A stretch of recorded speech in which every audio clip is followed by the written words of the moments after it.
वक्त लखनऊ से बड़ी खबर, जहां कई विपक्षी नेताओं ने बीजेपी का दामन थाम लिया है। बीजेपी प्रदेश मुख्यालय में बीजेपी की सदस्यता ग्रहण की गई।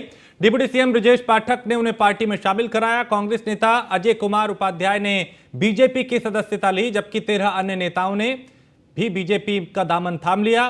बिजनौर से पूर्व विधानसभा प्रत्याशी राहुल चौधरी ने थामा बीजेपी का दामन। उधर बांदा से सपा प्रत्याशी देवराज गुप्ता भी बीजेपी में शामिल हो गए। पूर्व विधायक अरुणा कोरी भी बीजेपी में शामिल हो चुकी हैं। तो बीजेपी का कारवां बढ़ता जा रहा है और कई विपक्ष के नेताओं ने बीजेपी का दामन थामा है। इसमें कांग्रेस और समाजवादी पार्टी के नेता भी शामिल हैं। निकाय चुनाव से पहले नेताओं का दल बदलने का दौर जारी है और कई नेता इधर से उधर होते हुए दिखाई दे रहे हैं। तो डिप्टी सीएम ब्रजेश पाठक ने इन्हें पार्टी की सदस्यता दिलवाई और कई विपक्षी नेताओं ने बीजेपी की सदस्यता ग्रहण की, यानी वो बीजेपी में शामिल हो गए। खबर लखनऊ से है, जहां आज डिप्टी सीएम ब्रजेश पाठक की मौजूदगी में कई विपक्षी नेताओं ने बीजेपी की सदस्यता ग्रहण की। न्यूज वन इंडिया से खास बातचीत के दौरान डिप्टी सीएम ने कहा कि मैं पार्टी में ज्वाइन करने वाले सभी नेताओं को बधाई देता हूं। इस समय डिप्टी सीएम ब्रजेश पाठक जी मौजूद हैं, बात करेंगे। पाठक जी, लगातार आपका व्यस्त कार्यक्रम हम देख रहे हैं, पर आपने ज्वाइनिंग का सिलसिला लगातार आप ज्वाइन देखिए, भारतीय जनता पार्टी परिवार में लगातार भाई बहन ज्वाइन कर रहे हैं और परिवार लगातार बढ़ रहा है। सबका हम स्वागत करते हैं। आज 100वां संस्करण है, हम लोग सुनने के लिए श्रावस्ती जा रहे हैं। तो कुछ खास रहने वाला है उत्तर प्रदेश के लिए भी इसमें? देखिए, आप वेट करिए। तो ये थे ब्रजेश पाठक जी बताए थे कि अब इस समय जो ज्वाइनिंग सिलसिला है, क्योंकि मोदी और योगी की जो विकास की धारा है उस पर कहीं ना कहीं जो कार्यकर्ता है उनका भरोसा है, और साथ ही साथ मन की बात में उत्तर प्रदेश सहित पूरे देश के लिए कुछ ना कुछ जरूर रहेगा। इसमें देखने वाली बात रहेगी। वीडियो लिंक निखिल गौड़ के साथ Manish Mishra, news one India, Lucknow. और खबर गोंडा से है, जहां राष्ट्रीय कुश्ती संघ के अध्यक्ष और बीजेपी सांसद बृजभूषण शरण सिंह पर महिला पहलवान द्वारा यौन शोषण का आरोप लगाए जाने के बाद एफआईआर दर्ज हो चुकी है। इसके बाद दूसरे दिन भी सांसद बृजभूषण शरण सिंह ने नंदिनी नगर महाविद्यालय में मीडिया से मुखातिब होते हुए अपना पक्ष रखा और कहा कि ये लड़ाई अब खिलाड़ियों के हाथ से निकल चुकी है। पॉलिटिकल पार्टियां इसमें प्रवेश कर चुकी हैं। इसके लक्षण मुझे पहले दिन से ही दिखाई दे रहे थे। ये धरना प्रदर्शन जो हो रहा है, ये खिलाड़ियों की स्वयं की आवाज नहीं है, बल्कि इसके पीछे किसी और की मंशा और आवाज है। ये लड़ाई अब खिलाड़ियों के हाथ से निकल चुकी है। ये पॉलिटिकल पार्टियों का इसमें जो है प्रवेश हो चुका है और जिसके लक्षण मुझे कम से कम पहले दिन से दिखाई पड़ रहे थे और मैं देख रहा था कि ये धरना प्रदर्शन जो हो रहा है, ये खिलाड़ियों की स्वयं की आवाज़ नहीं है, ये आवाज़ बनाई गई है, सिखाई गई है। आपको लगता है कौन भड़का रहा है इन लोगों को? ये बातें बहुत बार आ चुकी है। सांसद जी, वो ऑडियो किसका था जो आपने दिया है? किसको? जो आपने बजरंग पूनिया। वो किससे बात कर रहे हैं? बजरंग पूनिया एक लड़की से बात कर रहे हैं और उससे कह रहे हैं कि किसी भी तरीके से किसी भी कीमत पर कोई लड़की उपलब्ध कराओ। कानपुर में इको एवोल्स प्राइवेट लिमिटेड ने कंपनी की तरफ से संचालित स्टोर का शुभारंभ किया है और इसका शुभारंभ मुख्य अतिथि विधानसभा अध्यक्ष सतीश महाना ने किया। स्टोर शहर के रामबाग में खोला गया है, जिसमें हाई स्पीड और लो स्पीड इलेक्ट्रिक स्कूटर्स बेची जाएंगी। इस स्टोर पर इलेक्ट्रिक स्कूटर्स के स्पेयर पार्ट्स की बिक्री और मरम्मत की भी सुविधा उपलब्ध होगी। कंपनी के इस शुभारंभ पे यहां पे कई दिग्गज पहुंचे।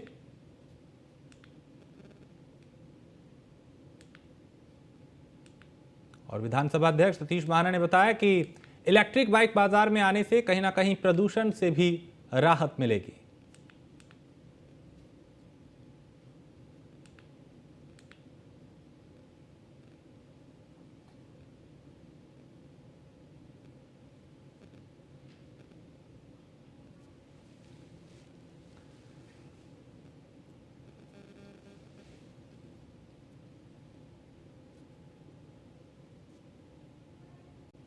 तो विधानसभा अध्यक्ष सतीश महाना ने यहाँ पे शुभारंभ किया और इस दौरान कई बातों का जिक्र किया। उन्होंने कहा कि जो प्रदूषण है उस पर भी लगाम लगेगी और इलेक्ट्रिक वाहनों के आने से प्रदूषण पे जाहिर है इससे लगाम लगेगी।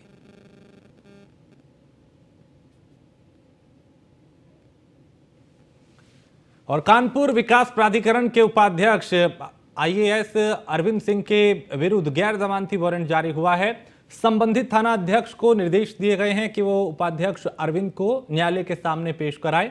बता दें कि उपभोक्ता फोरम ने कानपुर विकास प्राधिकरण के उपाध्यक्ष को कई बार मौजूद होने के निर्देश दिए थे, लेकिन केडीए उपाध्यक्ष बार बार फोरम द्वारा निर्गत निर्देशों की अवहेलना कर रहे थे, जिसको लेकर यह कार्रवाई की गई है। कानपुर विकास प्राधिकरण के वीसी अरविंद सिंह के खिलाफ एक गैर जमानती वारंट जारी हुआ है।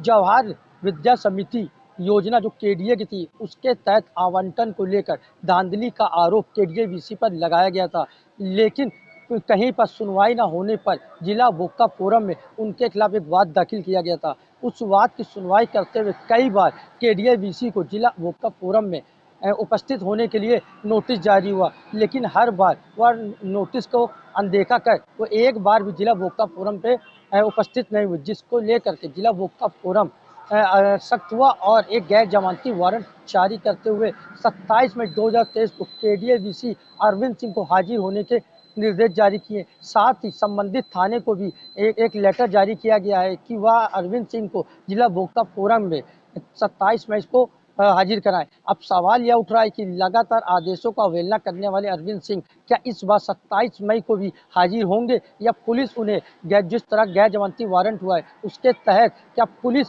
अरविंद सिंह को जो केडीए वीसी है उनको उपभोक्ता फोरम में हाजिर करते हैं या नहीं, यह एक बड़ा सवाल है। क्योंकि पिछले कई नोटिसों के बाद भी उन्होंने एक बार भी नोटिस का जवाब नहीं दिया, ना ही वो उपभोक्ता फोरम में हाजिर हुए हैं। फिलहाल 27 मई को हाजिर होते हैं या नहीं, उसके बाद क्या कार्रवाई होगी, यह एक बड़ा सवाल है। लेकिन केडीए पर जो भ्रष्टाचार व धांधली के जो आरोप लग रहे हैं वो कहीं ना कहीं इन सब चीज़ों को देखते हुए सही साबित। खबर बुलंदशहर से है, जहां अगवा कर 2 बहनों के साथ दुष्कर्म किया गया। शादी का झांसा देकर 2 युवकों पर रेप का आरोप लगा है। शिकायत के आधार पर जांच में पुलिस जुटी हुई है।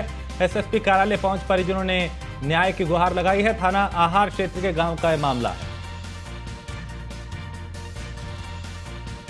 तो शिकायत के आधार पर अब पुलिस जांच कर रही है। दोनों लड़कियों ने गंभीर आरोप लगाए हैं और एसएसपी कार्यालय पहुंचकर इंसाफ की गुहार लगाई जा रही। थाना आहार क्षेत्र के गांव का यह मामला।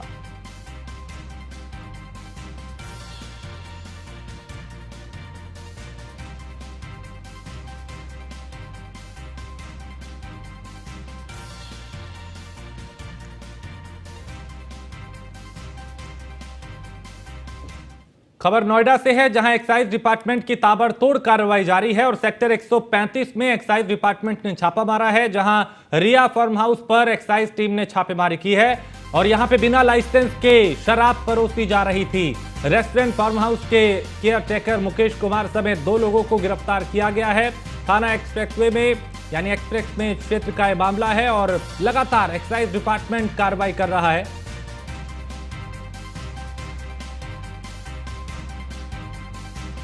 बिना लाइसेंस के यहां पे शराब परोसी जा रही थी और यहां पे एक्साइज डिपार्टमेंट ने छापेमारी कर गिरफ्तारी की है। और खबर लखनऊ से है, जहां जवाहरपुर तापीय परियोजना के सीजीएम निलंबित हुए हैं और मुख्य महाप्रबंधक सोमनाथ मिश्रा को सस्पेंड किया गया है।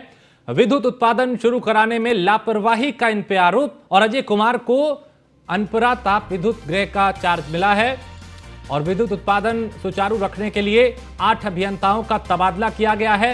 बढ़ती गर्मी को देखते हुए विद्युत व्यवस्था बेहतर करने में यूपीपीसीएल जुटा हुआ है ताकि कहीं पर किसी तरह की कोई दिक्कत ना आए। और अलीगढ़ पुलिस के हाथ बड़ी कामयाबी लगी। पुलिस ने 2 नटवरलाल पकड़े हैं। फर्जी दारोगा हैं ये और खाकी वर्दी पहनकर लोगों को ठगने का काम करते थे। वर्दी, टॉय पिस्टल, नेम ब्रांड और फर्जी पुलिस और सीबीआई आईडी बरामद इनके पास से हुई है। मलखान सिंह जिला अस्पताल के गेट से इनको गिरफ्तार किया गया है। बन्ना देवी और सिविल लाइन थाना पुलिस ने इस बात का खुलासा किया कि कैसे ये 2 नटवरलाल लोगों को ठगने का काम करते थे, लोगों को ठग रहे थे पुलिस की वर्दी पहन के।